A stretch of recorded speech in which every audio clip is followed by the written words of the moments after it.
Assalamu alaikum warahmatullahi wabarakatuh, and greetings of peace to all my brothers and sisters in humanity.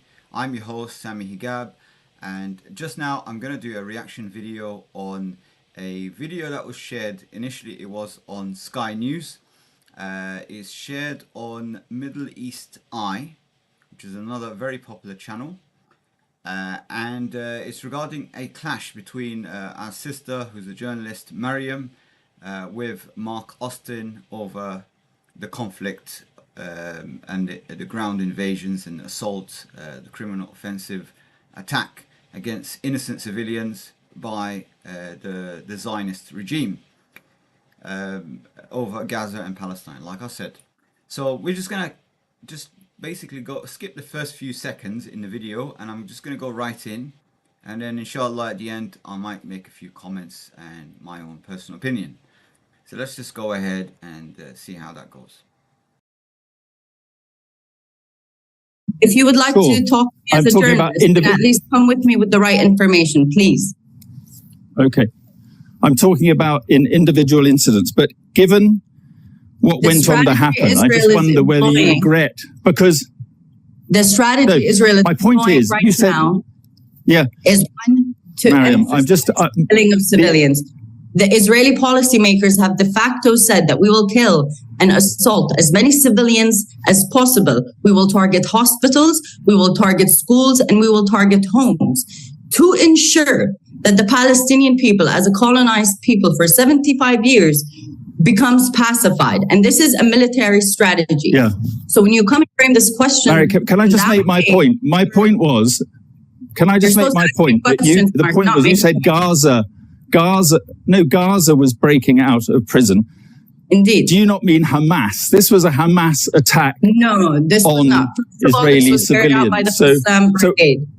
Second, that if you want to speak about breaking out, to only frame it as an effort of Hamas to delegitimize it because of the propaganda machine that has pushed Hamas to be placed within this vilified perception within the international community, then you are doing a disservice to the millions of Palestinians that have had zero representation, zero protection, as settlers called them, death to Arabs, in Gaza, in the West Bank, and again, Palestinians with Israeli citizenship that have been sitting ducks. Israel has killed hundreds of Palestinians in the past year and a half in the West Bank. Can I just ask you a question about... also claim terrorism. Well, so for you to say can I just ask you?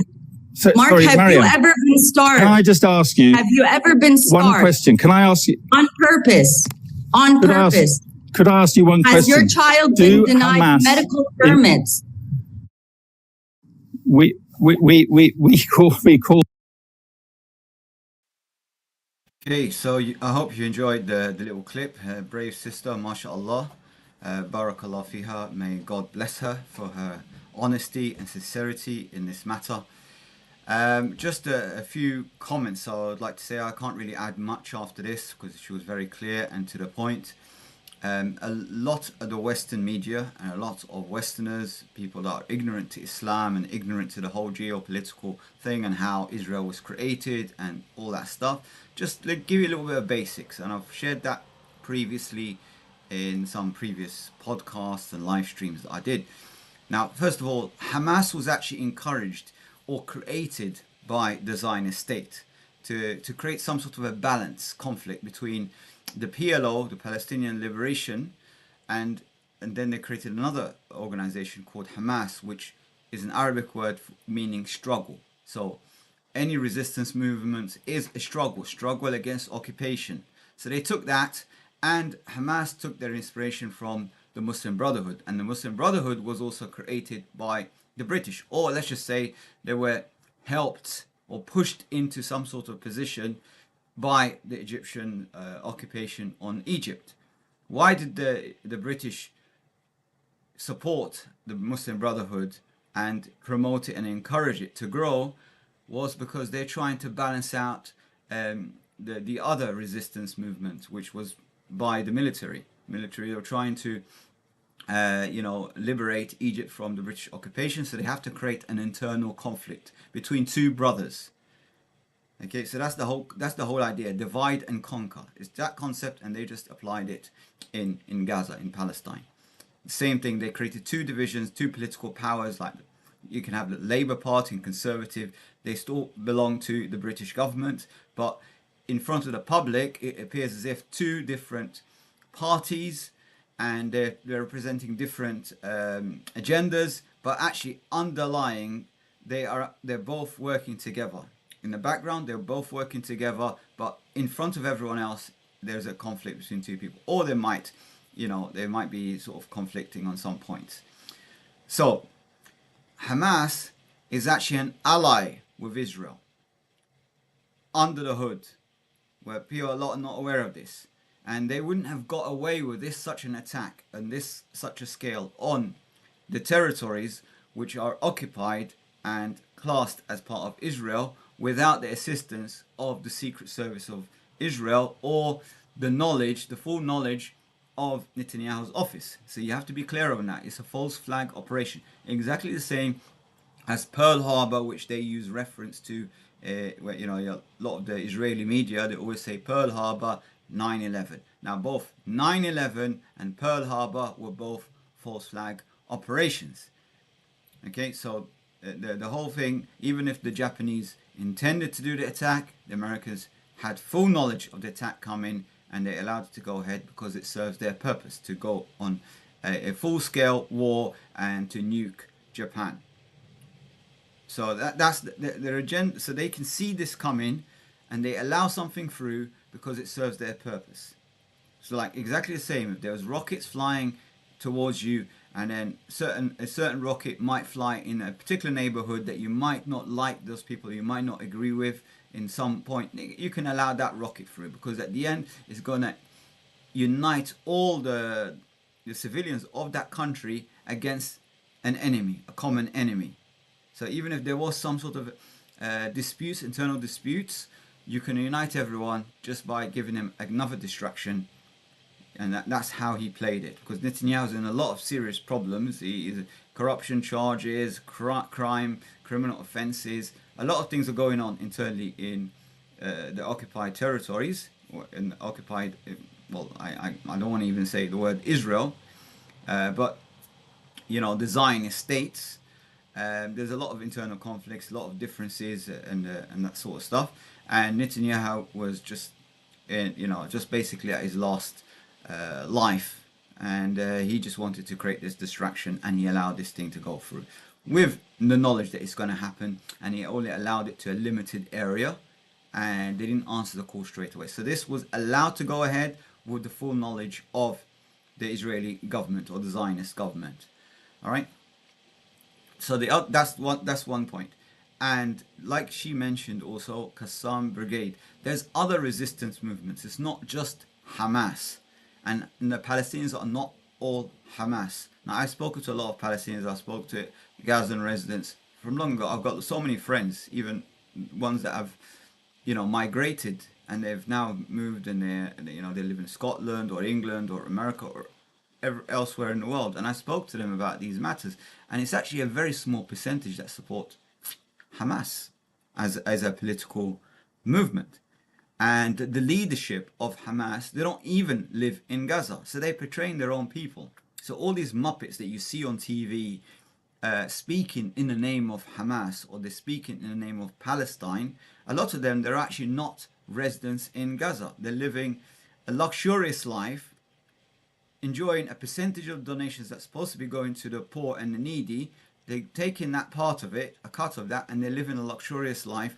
In fact, some of them are even sending their children to study in Western universities.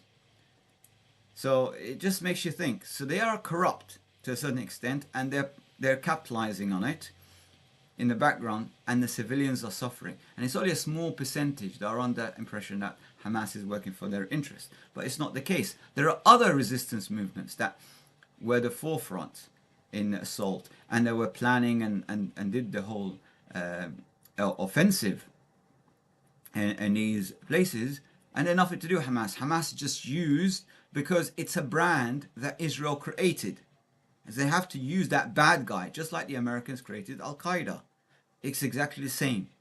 They create Al-Qaeda, they create the boogeyman, and to scare the civilians and the citizens in the West and say, we have an enemy, we have to unite to fight that enemy. But they created that enemy.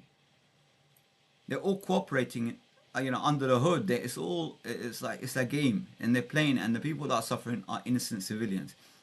Irrespective of the side, everybody suffers for this political game. So unfortunately, this is a sad reality, and this is why, and the point I want to get to, this is why exactly in the media you don't find the mainstream media, referring to the Palestinians as Palestinians. They don't always refer to Palestine as Hamas, as if Hamas is a country, as if Hamas is some sort of a ethnicity. Like a Jew is an ethnic group, African is an ethnic group, Chinese is an ethnic group. Yeah, so Indian is, this an ethnic group. Yeah? So you have to understand these things. There's no such thing as Hamas ethnic group. So this is all BS stuff that the media pumps out, and they're trying to always associate or link the Palestinians, Muslims, as Hamas. They're always trying to do that link.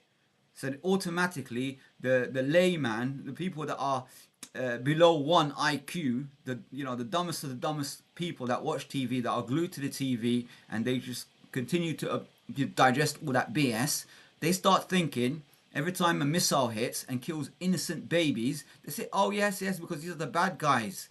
These are the Hamas. They don't associate these people are innocent civilians. They could be Christians, they could be Jews, they could be anything, they could be atheists. It doesn't matter. They will still kill them. And the people that are watching TV, they'll be thinking, it's Hamas. They deserve it. And this is why the massacre that happened just recently, where Israel told everyone, move to the south of the border, and then they bombed them while they were moving. While they were the innocent civilians, and they can see it very clearly. They're babies, women, or injured civilians, and they still drop bombs on them. It was not an accident. It's intentional. It's targeted position attack, killing civilians, because that's what they want. They want maximum collateral damage. They are trying to do ethnic cleansing, exactly like the Americans. When they went to America, the same thing they did. They wanted to ethnically cleanse all the native Indians. Exactly the same when Christopher Columbus and the British entered into Australia. First thing they wanted to ethnically cleanse the native people, the Aborigines. Exactly the same. It's a terrorist act. It's a crime against humanity. And they don't want to take that. I have so many friends, East European friends, and immediately one false lie and they want to believe it, even though they take pictures from Ukraine, Russia, and wars and crimes, even some, pornographic films, and they take these things and they say this is what the Palestinian, or they say Hamas did to the Israelis, which is absolute nonsense. And I can see these images are coming from a completely different clips, from not even from films even. That's how damaged they are. They want to believe the falsehood instead of just actually using their brain a little bit and looking at things with critical thinking and saying, wait a minute, that picture is clearly fabricated. That video is clearly fabricated. That video is from 20 years ago, 10 years ago. It's completely old. How is it a recent event? How is it even to do with the NATO? I have one friend from Poland. He sent me a video and the fighters are speaking Russian or Ukrainian. And I told him they speak Arabic. It's a different language. The fighters in Palestine do not speak Russian. So how could this be even a valid picture? And he goes, oh, I didn't know that. He didn't even know that Palestine is in the Middle East. He thought it was somewhere in Europe. That's how dumb he was. Okay, I didn't tell him that. I just told him, please, get some education before you start looking at images. Because that's how stupid people are that watch the mainstream media. I'm telling you right now, this is the unfortunate case. And that's exactly what the governments want. They want a generation of dumb people that will just get orders and they just say we hear and comply like robots. And everybody else has an IQ slightly higher than 1 and have critical thinking and are academic and educated and have actually researched the topic, They want to decimate them. They want to kill them. They want to arrest them. They want to accuse them of being terrorists. And this is why even in the UK, they're trying to arrest people that speak up pro-Palestinians. Freedom is going away. You have no more free speech. You have no more human rights because they are joining the ranks. They're trying to also ethnically cleanse people. That's their agenda. Israel is just at the forefront of ethnic cleansing. Israel right at the forefront of crimes against humanity. That's all it is. They're competing for that number one position. Who's going to kill the more civilians? Who's going to ethnically cleanse? We want to reduce the black population. We want to reduce the Muslim population. We want to reduce everyone that hasn't got the right skin color. If you don't have blonde hair and your blue eyes, you already signed your death sentence. But you know the reality. No one chooses where they're born or who their parents are. You just have to accept, and we are all equal. There's no such thing as racism. Racism comes from the devil, Satan. Whether you believe in God or not, Satan was the first racist. And the Zionists adopted that ideology. They learned it from the Nazis. They learned it from the white supremacists. They learned it from the fascists. All the people that have this complete bogus, pathetic ideology of a superior race and everybody else don't deserve to live is absolute nonsense. This is the core values of racism. When you discriminate one race against the other. This is the actual pillars of a terrorist. This is exactly it. This is what the West is doing, is what the British did to the Egyptians, is what the British did to the Indians. The British did when every single country they went into, they tried to destroy the natives. They destroyed all the educated people. They destroyed the schools, the education system. They created a generation of ignorance so they can become good slaves. They brain trashed the common civilians. It's a sad reality. All the old generations, they're all loyal to the British. Why? Because they got programmed that way. Anyone that wasn't, they get killed. There are many films, many historically accurate films that got created about these things. Well, the British was way above the law. And it's exactly the same. I'm associating this, the British, because the British actually handed over Palestine to the Zionists. And you need to understand the parent was a racist, and then they bore a child, a bastard child, called Zionism, the Zionist state, which now they call it Israel. And it's exactly that. And that same child, inherited these core values of ethnic cleansing, terrorism, racism, and they're arrogant.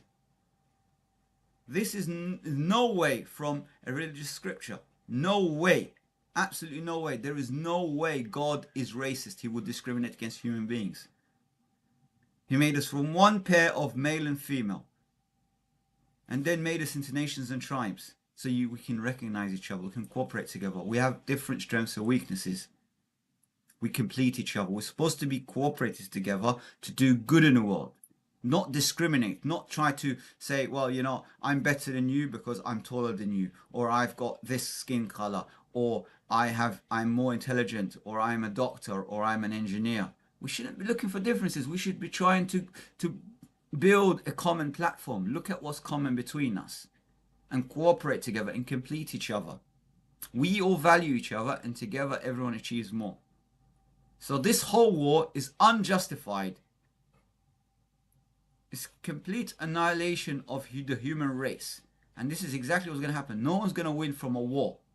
Everyone's a loser in this. And this is exactly their agenda. They want to reduce the world population. It didn't work with that bogus, stuff that they were giving us a couple of years, 2-3 years ago. And they invented all these things. And the injections and all that stuff. You get what I mean, right? So it didn't work. It wasn't so effective in killing people. So they need to create another thing. And this is exactly it. War is the best way to kill as many, mass killing. And they can now target certain ethnic groups instead of coming some bogus thing. Exactly the same thing. This is exactly what's going on. This is exactly what's going on. And unfortunately, you have bad journalists like this guy, Mark Austin, who did not understand a single word of that lady, that other journalist, Mariam. God bless her for that. And he's always trying to say, do you mean, when she's saying Palestine, do you mean Hamas? He's trying to link it for the viewers to get confused. He's trying to confuse everyone. Instead of using the word Palestine, because that's the native people of the land, it was always Palestine. All this nonsense. And regarding the Jews, they belong everywhere around the world. They belong everywhere. There's many Palestinians. In fact, the vast majority of Palestinians are actually ethnically Jew, as well as the ethnically native Palestinians and ethnically Arab. They're all mixed race. They belong to the land. And when the leader of the Muslims, when the Muslims, liberated Jerusalem, because it was under occupation of the Romans, if you didn't know, and the Muslims went in, Umar al-Khattab, the first thing he did, he said, where are our Jewish brothers? Where is the brothers in faith? And the Romans said to him, we killed all of them as punishment. And we used the Temple Mount as a rubbish dump, just to humiliate and desecrate all the religious sites. And he was angry, he was upset. And he said, how dare you do these things? And he went there and he started to clean the Temple Mount with his own hands. And then he asked one brother, another Jew that reverted to Islam, he said to him, go look for any Jewish families anywhere and bring them back to Jerusalem. They belong here like we belong here, like the whole world. This whole planet belongs to all of us. We're all part of the same family. We all originate from the same father and mother. There's no justification for killing your own brother. Not like Cable and, Habil and Qabil and all that stuff. Cable and Cain. This is absolute nonsense. You shouldn't do this. We shouldn't kill our own kind. This is our race. We're all part of the same race. So Muslims, Jews, Arabs, doesn't matter, European, African, we should be traveling freely across borders. We should be traveling and helping each other. If someone's in need, we should, come in, you're welcome. You're my guest. They should be thinking in that way. Everyone should be thinking about how they can be of benefit to others, not the other way around. Not by thinking, how can that person that's vulnerable, how can I exploit him for my benefit? We shouldn't be like that. We should change our attitude. If your parents taught you that, they were wrong. They were the ignorant parents.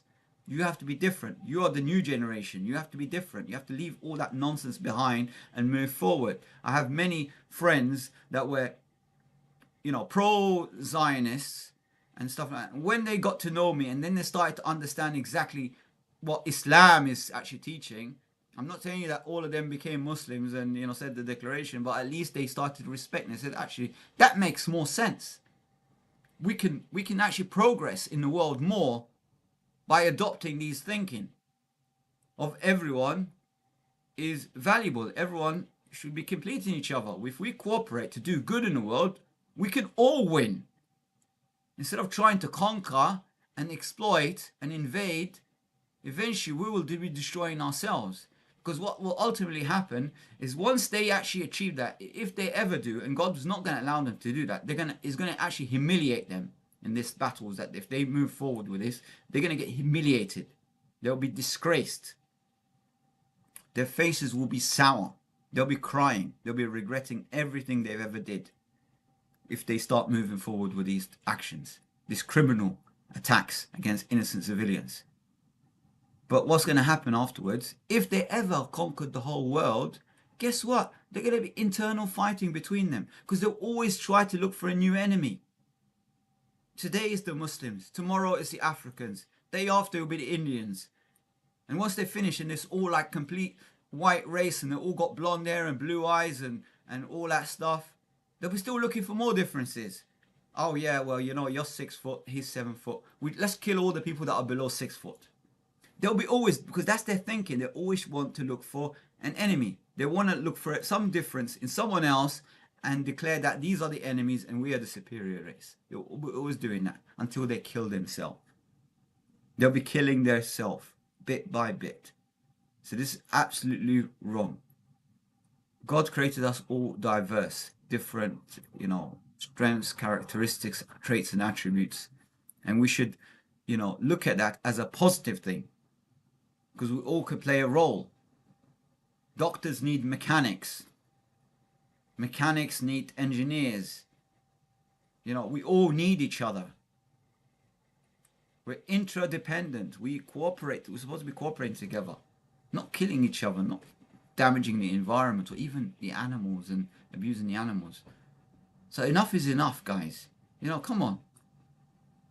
Get mature. Don't fall for that nonsense that happened from the government.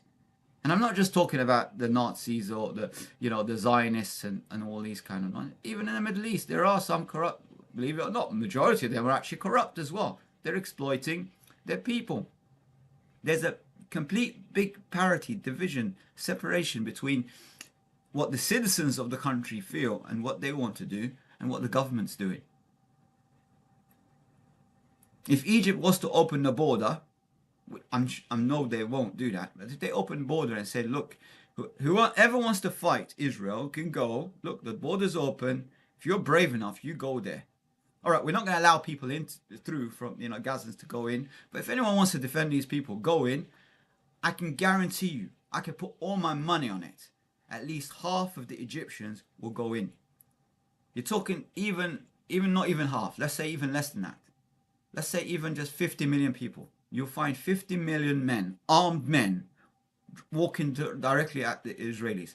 And they're all prepared to die. They would love to die. They would be more than ready to get shot defending our brothers and sisters in Palestine. And if that's not even enough, if they allow it, the whole world, there's 2 billion Muslims. Even if you said 10% of them, you're going to find 200 million people. 200 million. Even if they all pick a stone, that would be 200 stones flying at the Israeli IDF forces. 200 million. You're going to have to fire with accuracy 200 million bullets to kill every single one of them, if you was to target that. Don't forget that. We're a powerful force. Don't challenge the Muslims. Do not challenge the Muslims. Don't aggravate people. And the British are going to fall for it, and the French and the Italians, all the Europeans. You're making a big mistake for backing the wrong party. You're backing the terrorists right now. Supporting Israelis, you're supporting terrorists. They were founded by a terrorist cult, a racist terrorist cult that was inspired by the Nazis. They're exactly the same. So when Netanyahu Bennett, I don't even mention his name, you know, the former prime minister, he called all the Palestinians as Nazis. He's the Nazi. Because what did the Nazis do? They targeted the Jews. And I have ancestors from Bavaria. I understand exactly what it means to be Holocaust and the Holocaust survivors and the people that suffered. I understand all this stuff. But they're doing exactly the same. They are doing exactly the same. The Israelis, IDF, are doing exactly the same. Except very few soldiers that they've just disobeyed orders, said, no, we're not going to kill our own brothers and sisters. We're not going to attack them. This is inhumane. And they refuse. And some pilots even refuse to fly. And that is why they bring in all these militias and mercenaries from Latin America that need some finance. So people are just going to be fighting for money. And that's what it is. They're going to be fighting for a cause, a real righteous cause. They're doing it just for money, pure and simple. And the Israeli forces are not ready for combat. That's even worse. They'll be massacred. If they step foot in Gaza, they will be in a Gaza trap. They won't be able to get out alive. Let's put it that way. They'll be decimated as well. And the soldiers, they're just obeying orders, unfortunately. They're obeying orders from a corrupt government. And Netanyahu is going to send his soldiers in to be massacred. And at the end, they would lose the war. But who's going to suffer? Innocent civilians, Jews, or uninformed Zionists, people that were brought up on this ideology. thinking that they're a superior race and everybody else don't deserve to live and everyone's subhuman, and they call them human animals.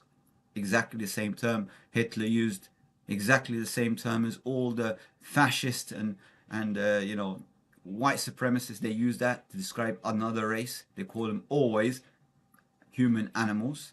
So they use that. So the Minister of Defense using that word is not new. It just basically shows, it exposes them with their intention. They are racists. So yeah, that's very clear. They use that language. Every criminal uses that kind of language. It looks at everybody else as human animals. So they kind of like detach themselves from all humanity or human feelings for another human being.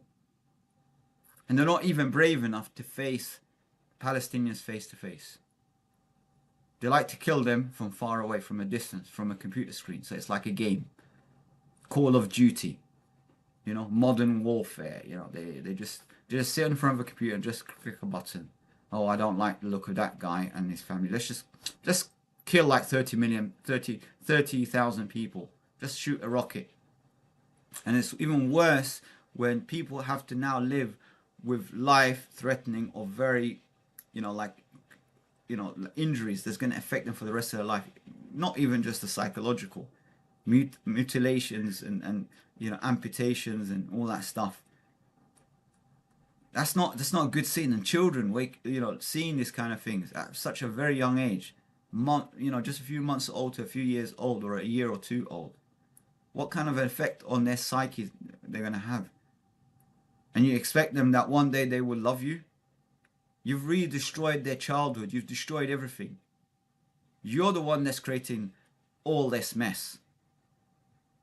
You're the one. We can all live in peace and harmony all together. Not even with a two-state solution. We can even have a one-state solution if everyone has equal rights and everyone cooperates to do good and everyone sees everyone as another human being and don't discriminate against anyone else.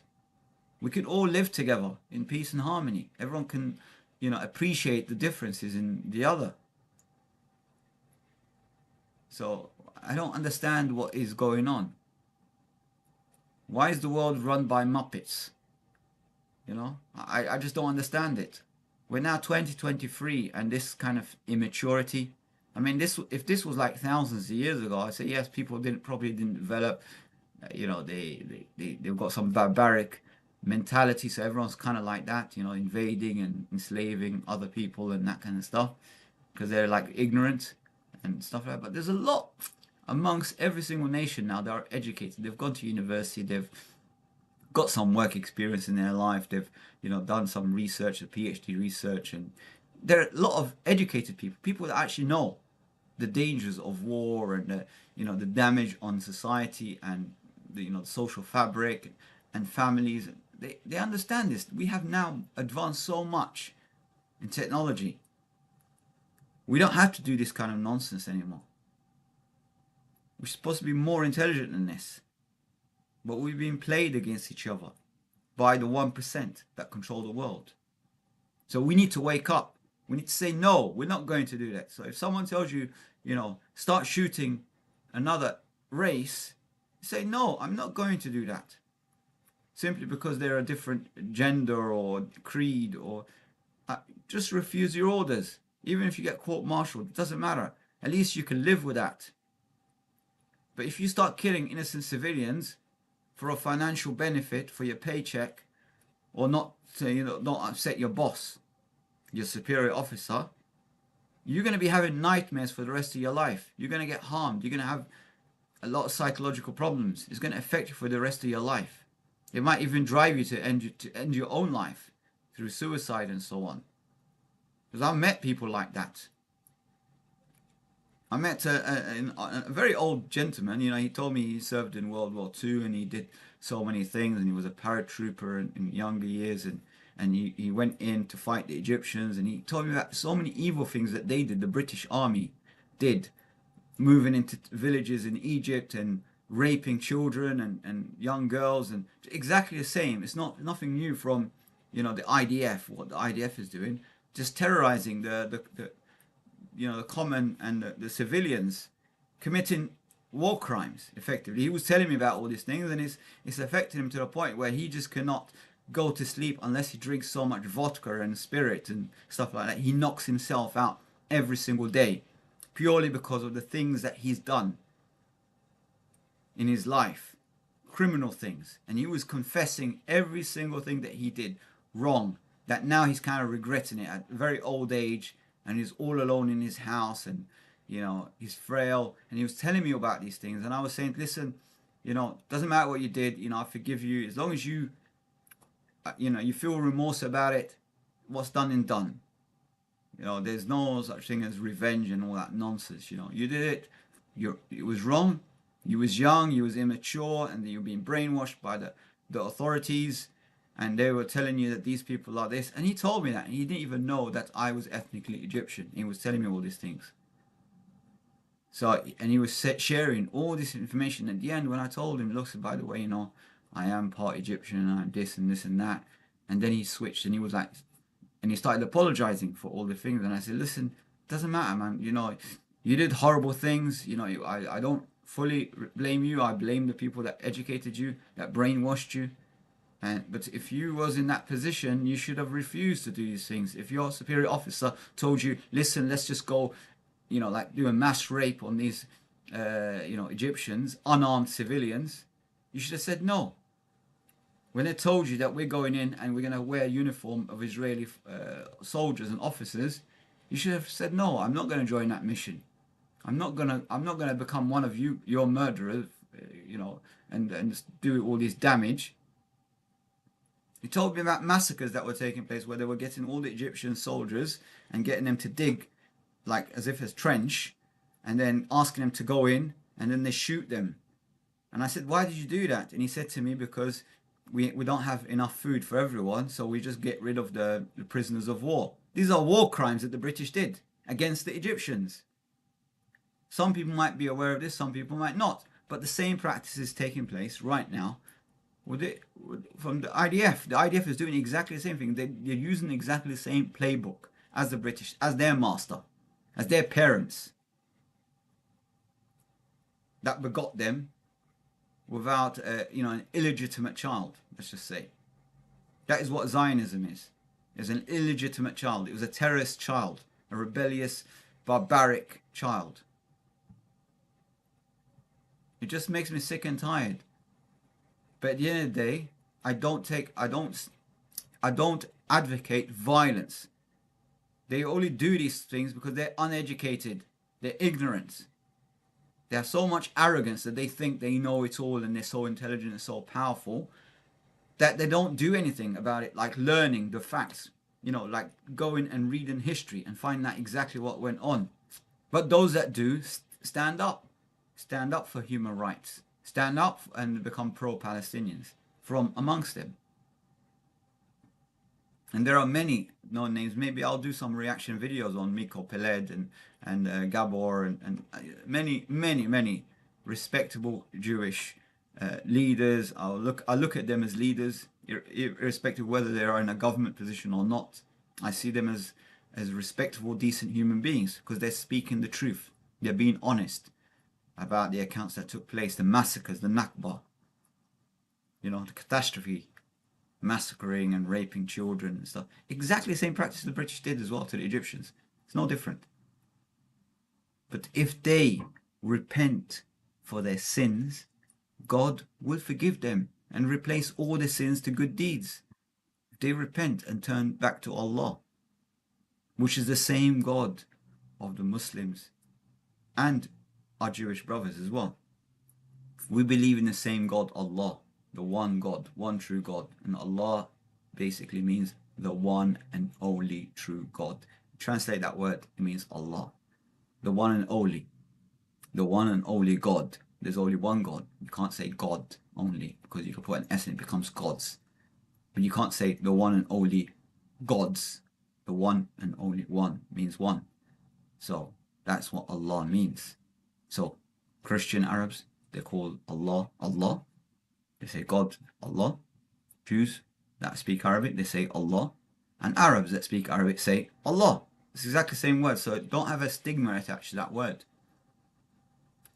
And the second thing, you got through all the scriptures, Jesus was a Muslim, Moses was a Muslim, declaration of faith was no one's worthy to worship except Allah, La ilaha illallah. And at the time of Moses, they say Musa Rasulullah. At the time of Isa, Jesus, they would say Isa Rasulullah. There is no one worthy of worship except Allah and the messenger. At the time, they would then say, and he's the messenger of God. He's the messenger of Allah. That is a declaration of faith, and that's the declaration of faith that the Jews took when Moses told them, and the companions of Jesus and believed that he was the Messiah. They also made that declaration, and the evidence are so many, according to the Bible, that even exists today, where even Jesus himself professed publicly in a very loud voice, "I am a Muslim." When did that happen? In the Garden of Gethsemane. Jesus bowed down, prayed like the Muslims. If you ever seen the Muslims and they bow down and prostrate themselves and they put their head on the ground, this is not something new. This was done throughout the generations, throughout history. Every single prophet did exactly the same practice. And he put his head down and he says, "I know you can hear me always. I don't need to raise my voice." He's speaking to God, but he's saying in a loud voice.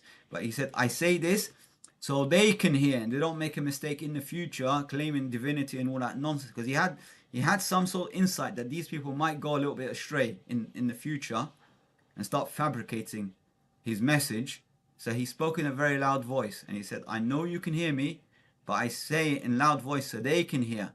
I bow myself in peace and total submission to you." Peace and total submission to God is a Muslim. So he's saying, I put my head on the ground as a believer, as a Muslim. That was the declaration that Jesus made. And then he followed it by saying, "I, by my own will, can do nothing. I, by the will of God, can heal the born blind and leopard. I, by the will of God, can bring back the dead. I, by the will of God, I can take clay and make a shape of a bird and blow, and it comes to life." Jesus had so many miracles he performed, that even it's not even mentioned in the Bible, but it's mentioned in the Quran, the miracles of Jesus. Far more exceeding than what's even said in the other scriptures. But unfortunately, some of the Bani Israel, the children of Israel, they believed in Jesus as a Messiah from seeing these miracles, the evidence, and some didn't. The ones that didn't, because they had some sort of a materialistic benefit, it was affecting their business. So they wanted to refuse him. They were expecting someone that's a certain height and a certain strength and is going to take the sword and fight the Romans and stuff like that. But he told them, "My kingdom is this world. It's not about ruling, but fighting and like being a conqueror and conquering a land." He didn't come for a battle. He came for a different battle, to guide the children of Israel back to the straight path, because they were going astray. They were taking things to the extreme and going astray, and started trading inside the temple, which is a masjid, mosque, temple. It's exactly the same. And if you don't know that Muslims can pray in a synagogue, and the Jews can pray in a mosque, it's because they're all regarded as places of God. They're houses of God. It's exactly the same. Masjid al-Aqsa is a temple. For us, it's a temple for the Jews, the Masjid al-Aqsa. Because we believe in the same God. We worship in the same God. We even pray the same way. We bow our head on the ground as well. They make the same movement. The difference is that Muslims are, obliged to pray 5 times a day. That's the only difference. That's the additional thing, that now we have to now do these 5 daily prayers. In the past, they would pray once, they pray 100 times. It was no number. You would do it, you get more benefit and so on, but it wasn't like a fixed amount at certain periods of the day. And Jesus, he would often pray during the third part of the night, as an example. Even Moses and other prophets as well. So they had that specific time where they perform most of the prayers, where these prayers they were more potent and more effective and so on. So there were a lot of things like that. So it makes you think. Now I'm trying to move into a lighter note, so I'm just talking a little bit about religion side to give some people some guidance in a way, and I hope some of my friends and some of my followers that are non-Muslim, I hope, just do yourself some justice, get a Quran and read it, and just judge for yourself. Don't take my word for it. Read your own books, read the Quran with an open mind, open heart, and I say, I'm not going to discriminate. It's not like, oh, I don't believe this book is only for Arabs. No, it's for the whole world. When Allah sent Prophet Muhammad, he sent it for the whole world. When he sent Jesus, even Jesus himself said, I have been only sent to the lost sheep of Israel. The Bani Israel, the children of Israel, Israel is the name of a prophet, if you didn't know. And the children of that, descendants of that prophet, some of them went astray. Some of them started becoming materialistic, like we see today. They only care about money. They don't care about God or anything. They just, whatever's going to benefit them, the selfish benefit. For that reason, he came to guide them back to the straight path. So that was his focus. That was his mission. But when the Prophet Muhammad came, he said, I come for the whole of mankind. In the Quran, it tells us as well that Allah sent Muhammad peace and blessing be upon him, for the guidance of the whole mankind, even the jinn kind. If you're not aware, that the other creations that God created that also have a free will. So we were created after the jinns. The jinns were the first creation that had not the first creation, I could be wrong, but God created many creations, but the ones before the human race were the jinn kind, and the jinn also have a free will, but they're different. Although they are created, or at least the Iblis, Satan, claims that he is superior material, therefore he was created out more superior material out of fire, smokeless fire, therefore he is more superior than Adam, because Adam is made out of earth. But the one thing they also have, in every single creation, there's advantages and disadvantages. It's not like superior in intelligence, superior, none of that. They actually have a lower IQ than the human race, and they're more immature. So they're far more immature. The most mature of them are roughly around about equivalent to the maturity of a teenager. That's the most mature. That's how far they go in maturity. And you see what teenagers get up to, that kind of stuff. So that's the sort of thing. I'm not saying they're bad. Some teenagers are more intelligent than the adults. Some teenagers are more intelligent than their parents. I'm not saying you to disrespect your parents, but I'm just saying to you that sometimes people that have grown up on a system or been educated to certain things, and they're just being, brainwashed. They're thinking they're working at the best interest, but they're actually being, brain trashed to think in some negative way about life, and they have never tried maybe starting up a company or whatever, so they can judge that it's actually very risky and you'll lose a lot of money and that kind of stuff. So they'll give you advice thinking that it's for your benefit, but it's harming you, because there's nothing better than owning your own company and having that freedom and financial independence and that kind of stuff. But they have a level, so you respect them to a point where they kind of just go the other end. They go to the point where they're actually giving you bad advice, thinking that it's actually beneficial for you, for your own well-being. They don't want to see you lose money, or they don't want you to try something that can potentially upset you in some way. But the more you fail, the more closer you are to success. That's the secret. You just keep going. You don't give up. You persevere. So yeah, that's the thing. So you have to understand that. You have to put everything in perspective. And this is just my opinions about things. This is my review. I'm much older now, and I've seen a lot of things. I've done a lot of things in my life. I've learned from many experiences, good or bad. I just learned from all that. And I've seen other people as well, and I've learned from others. I try to accumulate much knowledge. So I don't want to go on, because I do want to make other reaction videos, inshallah, God willing. So I hope you enjoy this, and I hope I didn't offend anyone. And if there's any good advice or information that I may have said and I believe that is correct, and you feel there actually is not correct, or historical evidence, whatever, please bring it to my attention. I really value constructive criticism. You know, I really value that. If someone corrects me, I actually love them more than someone that says to me, you know, you're doing great and, you know, well done, we're all supporting you, we're all behind you. I don't want that. I want someone that will challenge and say the truth. So when I'm wrong, they will say you're wrong at this point and here's the evidence to it. Or you should try doing this or try to do that and talk about this topic. Give me some information, not just say you're wrong.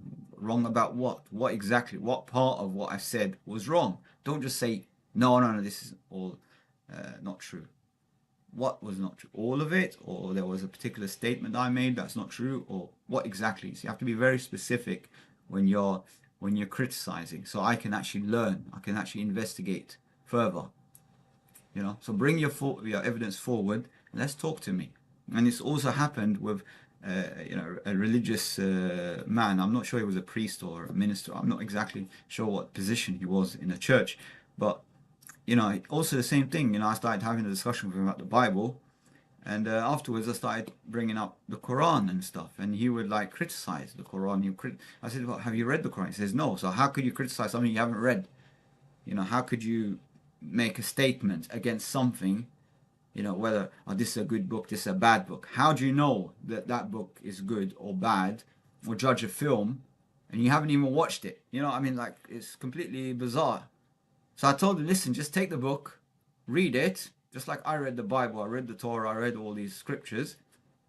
You know, read it and then come back to me. If you find any mistake, any discrepancies, show it to me and let's talk about it. If you find something, I'll leave myself. I will join your church, whatever, you know, just show me evidence. Show me the facts.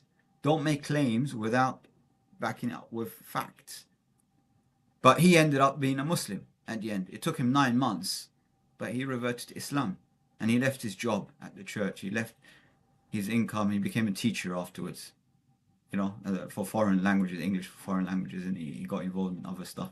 But I'm just giving you the idea, you know, there's only a point, but everyone has a chance. Everyone has a chance to change. And God guides those who seek guidance. You have to be looking for guidance. You have to be searching for the truth to get the truth. You're not going to learn the truth from watching mainstream media like Sky or BBC or whatever. You're not going to learn that from them because they're going to feed you lies, because they are paid to feed lies. They're serving their master, and the master has an agenda to destroy the human race. He wants to humiliate the human race. The biggest enemy of the human race is Satan, Shaitan, Iblis. He's the biggest enemy. He will never be your friend. He will never give you good advice. So you should always, you know, we're in war with Satan. That's the war we're fighting. And we shouldn't be fighting against each other. We should learn to respect each other's boundaries, and treat each other well, give shalom, salam to everyone. And this one thing that I value a lot in the Isle of Man is that people, when they cross your path, everyone greets each other. They don't say salam alaikum, of course. The vast majority of them are non-Muslim. And they don't say shalom because the vast majority of them are non-Jew as well. Shalom, salam is exactly the same. So they say good morning, good afternoon, good evening. How are you? How you doing? You know, they greet each other, they talk, they are sincere. They don't have any benefit by speaking to you. You know, they're not thinking about in their mind, I need to speak to this guy because I want to borrow some money or I want some. No, they're just out of kindness, out of respect, courtesy. They greet each other and talk and lay back a little bit, you know. So that kind of stuff. We need to all be like that. We need to be all respectful towards each other and greet each other and care sincerely in our heart, sincerely care for the other person. So this is my last message for this particular reaction video. I went on a bit too long, but I just wanted to just give you, I try my best every time I try to do a reaction. I try to give some input, and sometimes I repeat a lot of the stuff that I said previously, and I do that intentionally as well because I know not everyone will watch all my videos, but they might watch one video and at least they'll get some of the content that I've kind of put into different videos, inshallah. And I hope one day this could be beneficial, because that's my sincere intention, is to give out some beneficial knowledge. And my ultimate goal is obviously, because I'm from an IT background, financial background, and investment business background, that kind of stuff, and I want to give more content in the technology and business and help entrepreneurs and help people start up in tech, financial technology. I feel there's a big niche there. But before I do that, I want to sort of just also make comments about politics, religion, ways of life, just all aspects of human life, to show you who I am, how my mentality works. Because how you do anything is how you do everything. You have to be like that. What grounds you?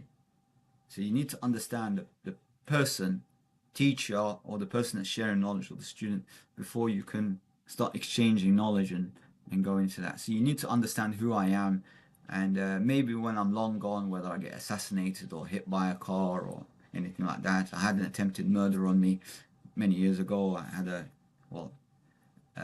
hit on the head. That's a different issue. And different things that happened to me in my life. I came near death a few times in my life, so it's not anything new, and I wouldn't be surprised if anything did happen to me. But at least, inshallah, if these videos are still out there, then maybe people will know what my belief was, and what my thinking, the way of thinking at the time was like, and what my intention and everything else in my life. And I hope before I do go and leave this world, inshallah, I set up some sort of a foundation, and every single penny will go towards the causes that this foundation would work on, specifically for education, helping the most vulnerable and people that are forgotten, refugees, and people that are from war-torn countries, and people that don't have an opportunity to get a job or enter into the workplace or start the company and that kind of stuff. I want to focus on these people, the untouchables, people that are right at the like ground zero level. And I want this foundation to be a real foundation, real non-profit organization, because I am very disappointed with what goes on in the world. Even people that are now raising money for the Gazans, they know full well the money can't reach them. None of the aid is going to reach them at this time, and they're raising funds. And what they're doing with these funds right now, they're just depositing it in high interest accounts. They're buying bonds. That's what these charities are doing. I'm aware of it because I used to do as bookkeeping. And I don't know every charity, but at least the ones that I got involved with in the past. And I've taken them out of my profiles as well. I don't publicize them. They do this kind of activities, and they take a percentage of the donations, and they justify it by saying it's a job for them. And so, but really, they're just making easy money. They're abusing the trust of the community and the Muslims and so on, because they're using the name in Islam to make it sound like some sort of an Islamic charity. So they're abusing it for their interests. So all this plight that goes on, people are benefiting from it. And I don't mean the people like as in the West or the Zionists and stuff like that. I'm talking about people from our own community. They're benefiting from this kind of stuff. And not just the weapons suppliers, people that are doing charities. They're benefiting. They need more of these things to keep the donations flowing and money to keep coming in. So very few are sincere. And unfortunately, I haven't found yet a charity or a non-profit organization that is sincere in their intention to help the Gazan people, or help Syrians, or help the Africans and the Sudanese and people that are refugees. I haven't found that charity. I thought I did, but I was disappointed when I found that lady. She was not sincere in that cause. So that's just a shocker for me. They use it just a publicity thing for their own status, for pride. They try to affiliate themselves as if they are some sort of a celebrity. That's what they care about, their image. They're doing it for the appearance that they are kind, generous and stuff. But people don't know that these people are actually benefiting. They're living a lifestyle off the charity, and they're exploiting exactly how all these other countries and occupiers are doing. They're exploiting the nations. They're doing exactly the same thing, unfortunately. But I can't change them. I can't tell them to change your practice. I can't say anything. All I could do is maybe start something new and allow trustees not to earn anything and do only for God, only for Sabilillah. No one's going to get money from it, and money is only going to go in, and the trustees have to fund the charity themselves, and every single penny has to go directly to the cause, and it has to be transparent so people can actually see pound for pound, hand to hand, exactly what they delivered is gone directly to that individual. No exploitation in some way or benefiting in some way, or anything like that. It has to be completely transparent and like that. I wish a government would do that, but all the governments are unfortunately nowadays are corrupt. So I can't think of any government that is sincerely or sincere intention that they want to help people. There's always some sort of a political game that they have to play, and there has to be some sort of a benefit to them in some way, and a benefit to their own community and their own connections and circle. And so it's kind of like it's a political game. And for someone to step in and help you, well, you have to change your loyalty from being an ally with Russia to an ally with America. Then we can send you some help. You have to change your stance. You can't go say, we're going to attack your brother, your neighbor, and you can't step in to protect him. If you do that, we'll pay you some money. If you don't pay me money, I might rescue my neighbor against the attack. So that's the thing. So they like countries, neighboring countries to Palestine, they get bribed from different places. The West and the Zionists and all these countries, they're pulling these ropes and the strings. They're controlling them for the benefit of something else, to continue with the massacre. That's what's happening. They don't care about other human beings. They couldn't care less what happens to the Gazans and the Palestinians. They don't care about them. Starve them to death, cut off water, and they're completely silent. The media's completely silent about it. Sad reality, but that's the world we live in today.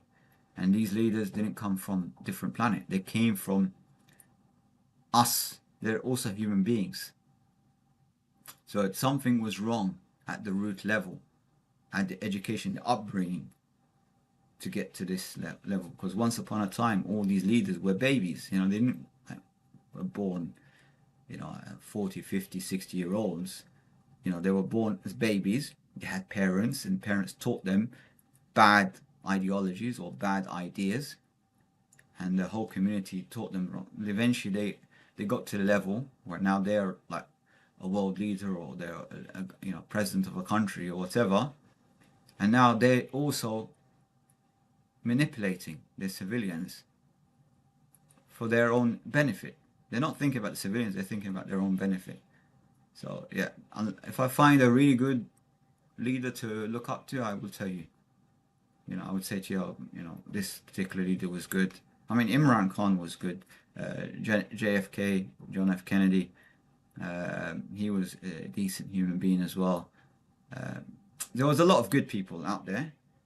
And obviously the leaders from the past, like Omar ibn Abdul Aziz, within 2 years he eradicated poverty completely. So much so, when people just donated 2.5% of their wealth, they couldn't find anyone that would take the donations. There was no poor people anywhere in the Muslim world. They were donating the money to the poor people in Europe, people in France. They were just giving the donations to other nations. They were just giving it out because there's no one in their land that needed any financial aid in any way. The whole social system, the benefit system and stuff, it was created by the Muslims, if you didn't know that. So yeah, there's a lot of stuff you need to learn, and when even the Jews, when they were persecuted, they were saved by the Muslims. There's so many books out there that talk about these things where Muslims were protecting the Jews, they're taking them in their homes, hiding them, giving them papers so they can travel to Middle Eastern countries and escape the Holocaust and different things. So And even before that, just by the people that were discriminated against Jews, and they were hunting them down and persecuting them. The Jews came to the Muslims for help, protection, and the Muslims gave them protection and gave them even positions and authority in the government. They allowed them to play an active role in the economy, allowed them to even do things that even the Muslims weren't allowed to do, like the printing press. For some reason, I don't know why, we was ruled by some corrupt leaders, and they made a ruling that Muslims cannot manufacture printing machines. The old printers and print books. They had all these different things, and they moved away from manufacturing, became an importer of paper rather than an exporter. So they made some bad decisions. They were corrupt leaders. I don't respect those leaders, but they didn't prevent the Jews. So only the Muslims weren't allowed to partake, but the Jews were allowed to keep moving and printing and own a printer and that kind of stuff. And as long as they don't print books about Islam, they will print their own books. So they were allowed to get involved in different businesses that the Muslims were prevented from.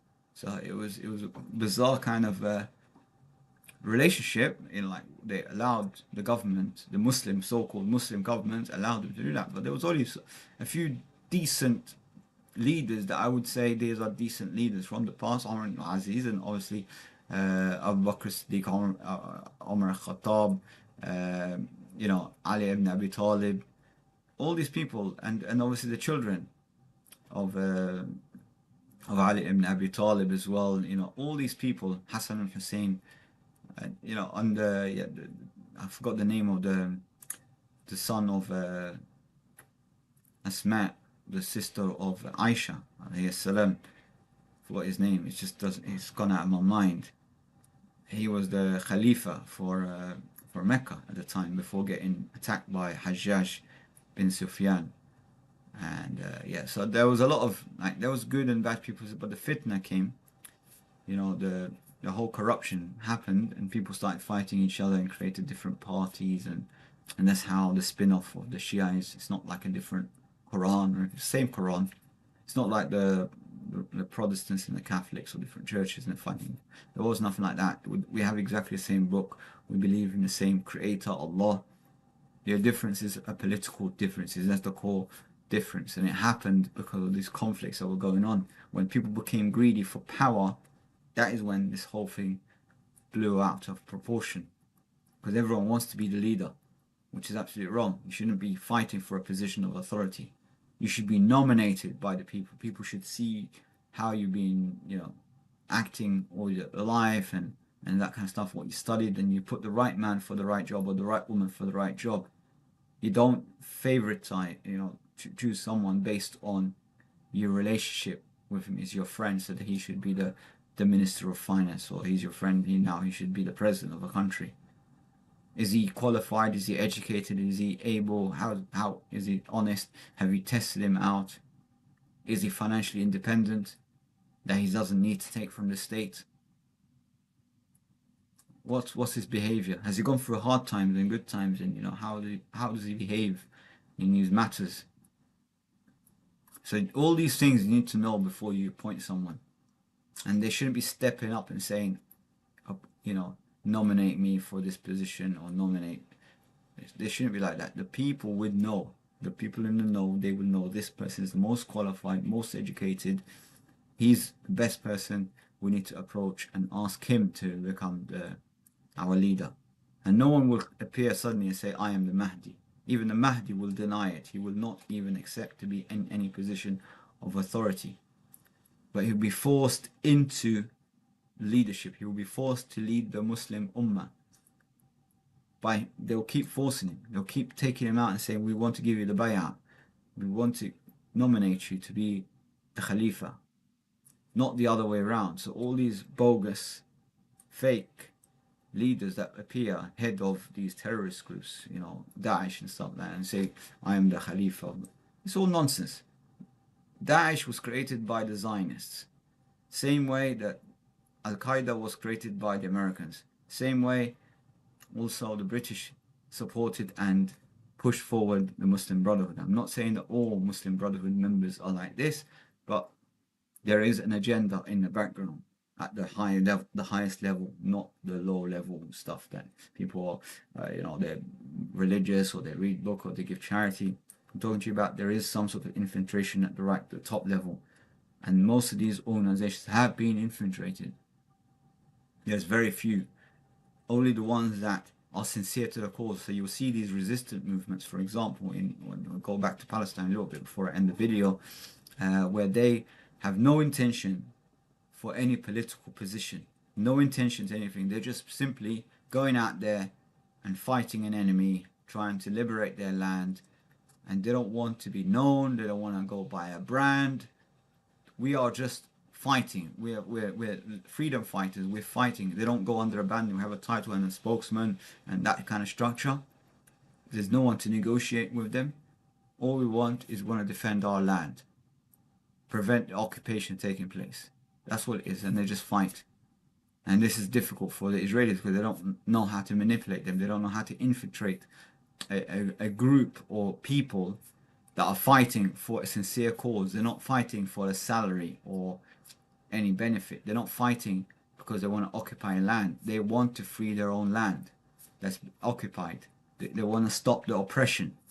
They're fighting because those Zionist animals, even the animals, it would be an insult if I call them animals, they're raping girls, teenage girls, underage girls. They're kidnapping children and raping children, boys and girls. They're doing experiments on them. They're mutilating them. They're using them for organ harvesting. They're doing all the crimes that you cannot even imagine. These people are sick beings. They cannot even be human. And I can't even say the word animals because even an animal is more humane, more decent than them. Their behavior, their barbaric behavior. They have to be devils, demonic beings to do this sort of sick stuff. But that's exactly what the Zionist regime ideology is all about. It's about ethnic cleansing, creating a superior race, a superior genetic makeup. That's their ideology. Same as the Nazis. Nazis had the same ideology that Hitler prescribed to. Exactly the same. They looked at all the other races are inferior, and they are the superior race, and everybody else don't deserve to live. And they're the pure. They want to create a pure gene. So yeah, unfortunately, this is the reality of the world today.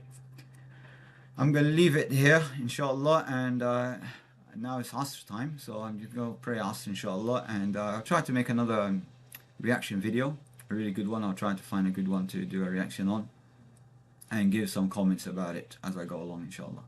Okay, take care for now, and assalamu alaikum wa rahmatullahi wa barakatuh. Peace and blessing be upon you all, and take care. Bye bye.